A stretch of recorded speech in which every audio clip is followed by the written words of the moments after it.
class, this is our review video on Period 3, 1754 to 1800, the American Revolution. Period 3 starts with 1754, which is also the start of the 7 Years' War, which lasted from 1754 to 1763. As you may know, that's actually 9 years. This war was between the French and their Indian allies and the British and the colonies. The British won, and it was caused because they were moving westward, which was interrupting the French fur trade. Major effects of the British winning the 7 Years' War is major territorial expansion, end of salutary neglect as they taxed colonists to pay for the war, Pontiac's Rebellion, and the Proclamation Line of 1763, which means no settlement west of the Appalachian Mountains. Hey, I have some, official documents. What? No! No taxation without representation! Observe the Townshend Acts. The Stamp Act was put into action in 1765 by Parliament to directly raise money for the war debt. And the colonists were like, nah, bro, don't do that. The Stamp Act affected almost every colonist because it was on every single piece of material anywhere. It was on playing cards, marriage licenses, newspapers, and anything else you printed. By opposing the Stamp Act, colonists seemed to suggest that the British should impose the Townshend Acts, which were taxes on all imported goods to colonies.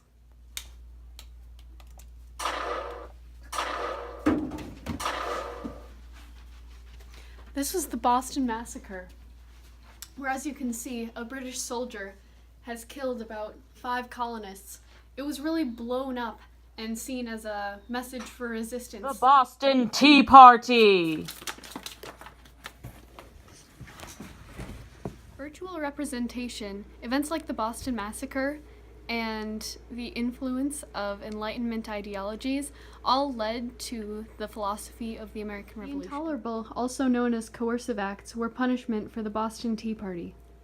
The Boston port was closed, and the self-government was ruined. Following the coercive acts in 1774, 12 of the 13 colonies met at the First Continental Congress to officially protest these acts. And now on to the hippo portion of our segment. We will be doing Common Sense by Thomas Paine. The H, historical context, was the dawning of the American Revolution. The I, intended audience, were the colonists and British who were supporters. P, point of view, was Thomas Paine, an Englishman, but he did write it anonymously. The purpose was to explain the philosophy of self-government and the American Revolution and to persuade to support an egalitarian government. The O, outside info, was that the English monarchy was a tyranny and could not continue in the modern age. Other Enlightenment thinkers were also around, like the Declaration of Independence. Written by Thomas Jefferson, this is the Declaration of Independence, July 4th, 1776. Hold these truths to be self-evident, that all men are created equal. The shot heard around the world. Lexington and Concord was the first military engagement of the American Revolutionary War.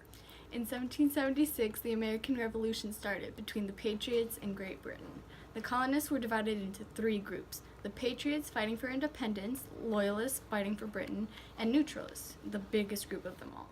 The American army scored a surprising victory at the Battle of Saratoga, causing the French to support the Patriots' cause, mainly to defeat the British. The war concluded with the Battle of Yorktown in 1781. The Treaty of Paris, signed in 1783, granted America its independence officially. The problems with that, though, is that the treaty never officially Told Britain when to leave.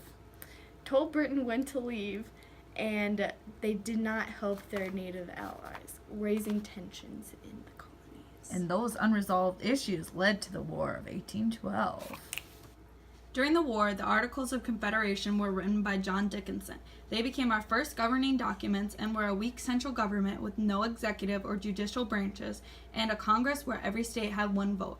There were 2 major weaknesses. You needed a unanimous vote to change the rules, and there was no power to tax, so all they could do was borrow and beg the states or print money. There was also the Northwest Ordinance in 1785. This act divided the present-day Midwest into territories and prohibited slavery. No, but here's the money. I have my dues. This This isn't gold. This is not silver. I don't want it! Shea leads 2,000 Massachusetts farmers to shut down courts which threaten to foreclose on their land.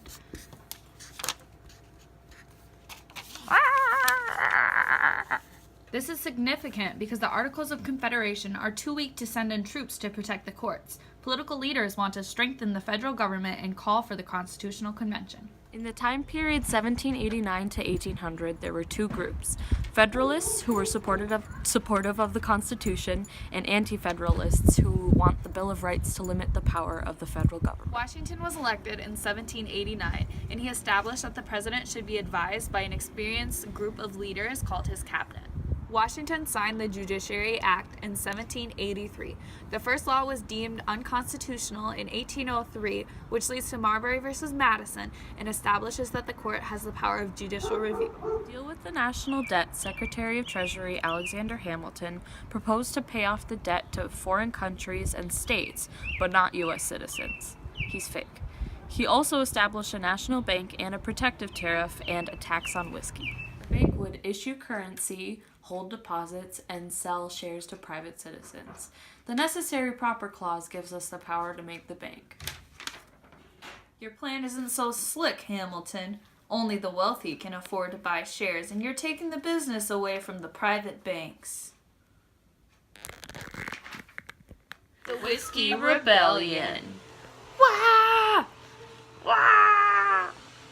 Wah! We can handle a crisis. I'm Thomas Jefferson, a Democratic Republican. And I'm Alexander Hamilton, a Federalist. We should have a strong state government, A weak state government. a weak federal government, A strong federal government. power to the common man. I don't trust him. Hey, political parties suck, and don't get involved with other countries. Here are two foreign treaties of the 1790s. Spain had Pinckney's Treaty, which opened trade with the port of New Orleans.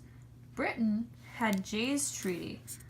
Britain will leave the frontier, but there's no end to impressment. Another foreign treaty of the 1790s. France and the XYZ affair. Examine your zipper. The French officials want bribes in order to start peace talks. In 1798, Adams passed the Alien and Sedition Acts. The Alien Act allowed the president to deport an alien considered dangerous to the country. An alien had to wait 14 years to become a U.S. citizen instead of 5. The Sedition Act was that anyone found guilty of sedition or speaking against the government could be fined and sent to prison, which leads to the Virginia and Kentucky resolutions. This is the Virginia and Kentucky resolutions. Nullification.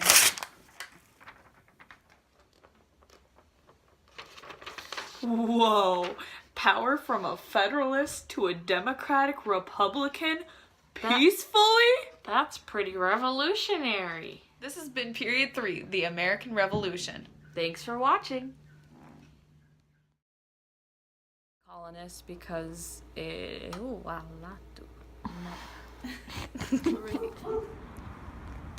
Course of Acts in 1774. 12 of the...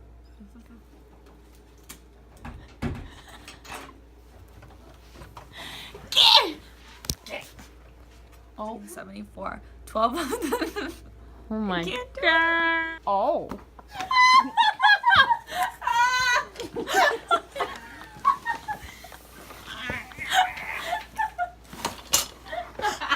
Go away.